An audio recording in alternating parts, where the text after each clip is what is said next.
The mighty Berdan, second of his name, king of the gold weapons, gold orders and the first Battle Pass season, lord of the 6 campaigns, and protector of the game. That's totally not taken from Game of Thrones. Don't know what you're on about, mate. What's copyright? What even is that? How dare you accuse me of such a foul...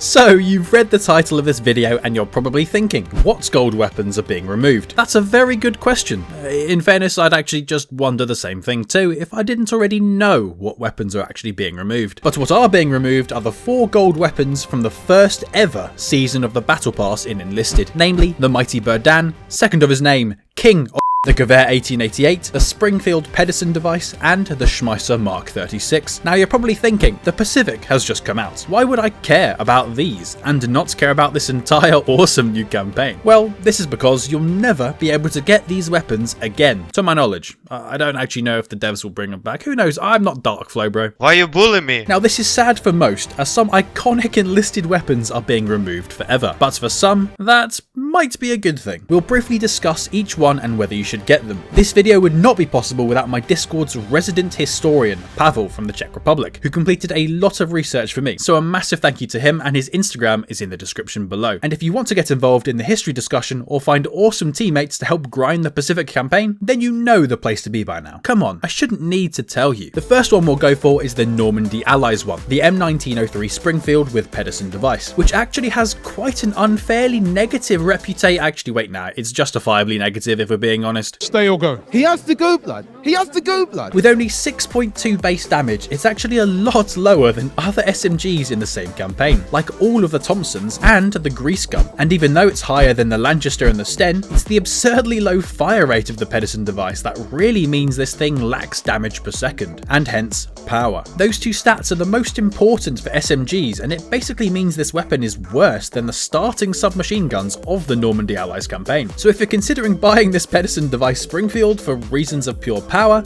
what are you doing, bro? Go outside.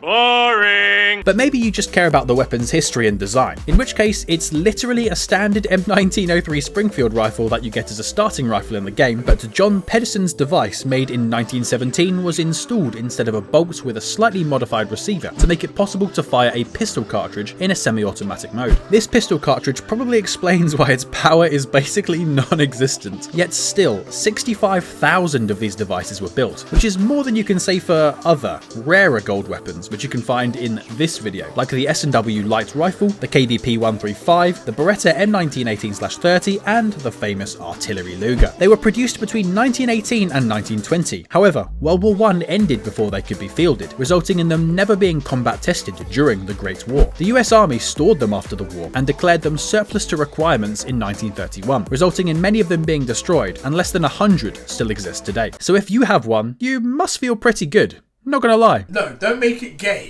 Just no, you looked at me, that's why! After World War I, the semi-automatic concept started gaining traction and resulted in the Pedersen rifle, another gold order weapon in the Tunisia campaign, which I will do a review on if this video gets 250 likes, so be sure to click that damn button. And while you're down there, clicking the subscribe and notification buttons never hurt, do they? Go on! This rifle ended up losing to the M1 Garand semi-automatic rifle, resulting in the end of this line of weapons. And for good reason, because the Garand is literally just much better. In terms of weapon design, it's classified as both an automatic rifle and a submachine gun, but it's also basically a complete blowback pistol, and the device is basically a 40-round pistol magazine stuck on at a 45-degree angle, which is such a strange angle that it has never been used again. I mean, come on, it looks stupid, yet it took them multiple years to realise this. This Pedersen device increased the rate of fire by 4 times from the standard M1903 Springfield, yet honestly it kind of should have remained as a rifle class weapon in the game, if we're being honest, as nobody in their right mind would rather use this over any other Normandy Allies assault weapon. Therefore, I'd only recommend getting this weapon if you are a unique weapon fanatic or collector like myself, especially if you want a weapon that has something stuck on at a strange 45-degree angle. But if you only care about its performance, put it this way, there's better options.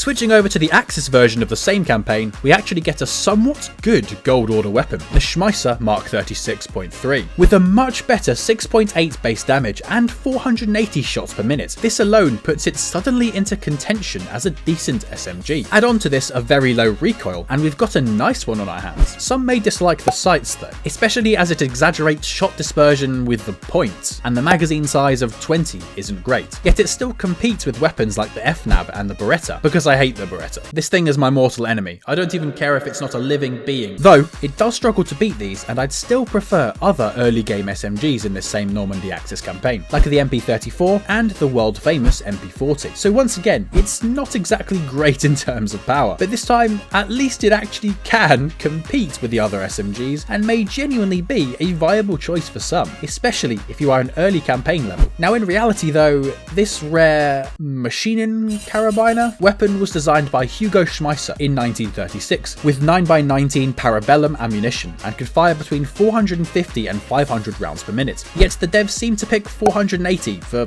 some reason. I mean, if you wanted to be in the middle of the range, then they could have just picked 475, I don't even know. But you guys know what's coming by now, just arc flow things. What is interesting though is that the devs have chosen the 20 round mag version when there were 25 round versions and even a 32 round mag version of these available. I mean, to make it more viable, they should have used the 32 round version, but I guess I'm not dark flow. Though Schmeisser's team was accused of using the mighty Heinrich Vollmer's patent of a telescopic spring, and later Vollmer's MP38 was picked for production ahead of this Schmeisser, and I do have a comprehensive deep dive into another Gold Order weapon, the VMP 1926, also designed by Heinrich Vollmer, which you can find in the top corner of this video. This Schmeisser was not a great weapon, but it's decent. But it was fairly unique, as it was indeed a prototype.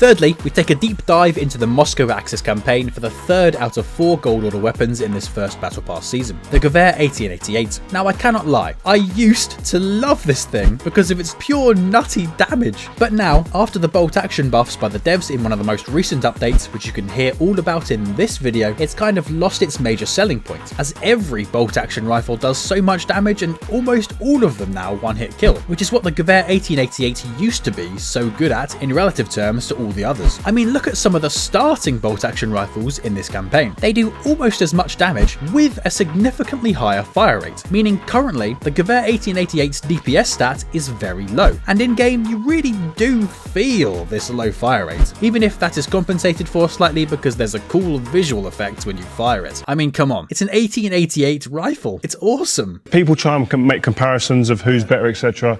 Just enjoy them, man. This rifle was created by the German Rifle Commission and not Mauser, unlike many other German rifles, despite using a Mauser cartridge, in 1888, in response to keep up with the French and its label 1886 rifle, a rifle which is already used in the game by a Berlin campaign premium squad that you can watch a complete review on by clicking in the top right hand corner of the video. And as a result, it was the first German rifle chambered for smokeless powder. There were over 2.8 million of these famous rifles produced between 1888 and 1899, but they were eventually replaced by the Gewehr 98 in mainstream production, a rifle that also turns up in the same Moscow Axis campaign as a sniper. It was used extensively in nearly all global conflicts until the end of World War II, and it's had major export success around the world to China, South America and Eastern Europe, and a Chinese copy was even made, the Type 88. Apparently there were still issues with this rifle as it sometimes exploded due to problems with the gas release. Bro, imagine if they added that feature into the game. A random chance you'd be killed by firing your own rifle. I don't even care, that would make this thing the best weapon in the game. Goated weapon, bro. That's why he's the GOAT!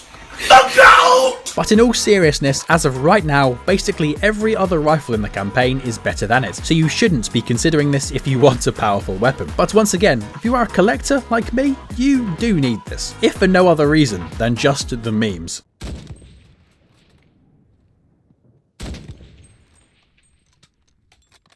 But if you thought that was a meme weapon, you certainly aren't thinking about the Moscow Allies gold weapon, the Berdan II. With a whopping 1 bullet per magazine feed system and a 38.2 base damage.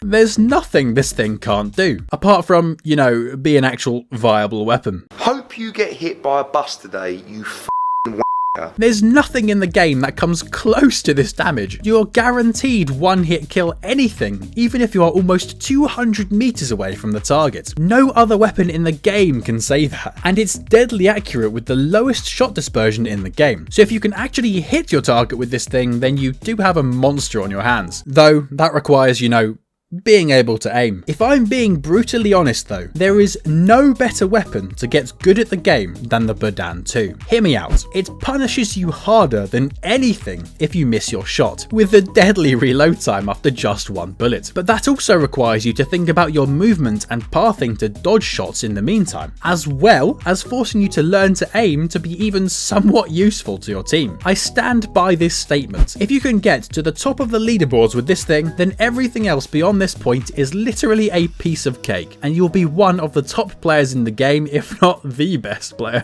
Yet if that's not enough of an incentive, the awesome firing visual effect with the smoke stream behind the bullet looks unreal. Therefore, for the alliteration trio of power, practice and particle reasons, you should be getting this weapon above all the others. But another reason to get it: the memes. It's called the meme cannon for a reason. The Berdan II was created for the Russians by Hiram Berdan in 1868, and 3 million of them were produced from 1869 until 1891. It was the standard weapon for the Russian army until 1895, replaced by the Mosin Nagant we all know and love. In the 20th century, it was either stockpiled or used as a hunting weapon.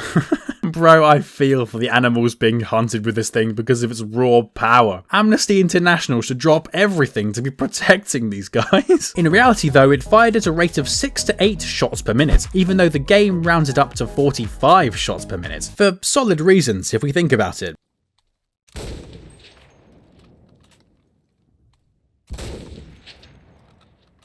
And it was used in all of these wars. Thanks, Pavel. So honestly, there's no reason why not to get this rifle. And if you are going to pick any of the weapons on this list we've just discussed, it needs to be this one, closely followed by either the Gewehr 1888 or Schmeisser MK36. But then there's a huge gaping chasm between those two and the Pedersen device Springfield. And remember, you only have a few days to get them, so don't wait. If you enjoyed this video, then I have a playlist on a wide variety of other enlisted gold weapons, such as the OP Suomi and the insanely unique Pavesi. As always, a massive thank you to my YouTube channel members, patrons and Discord server boosters whose names are on screen now. But nevertheless, it's been an absolute pleasure ranting at you guys today. Have a wonderful day, enjoy yourselves, and I'll definitely see you in the next one.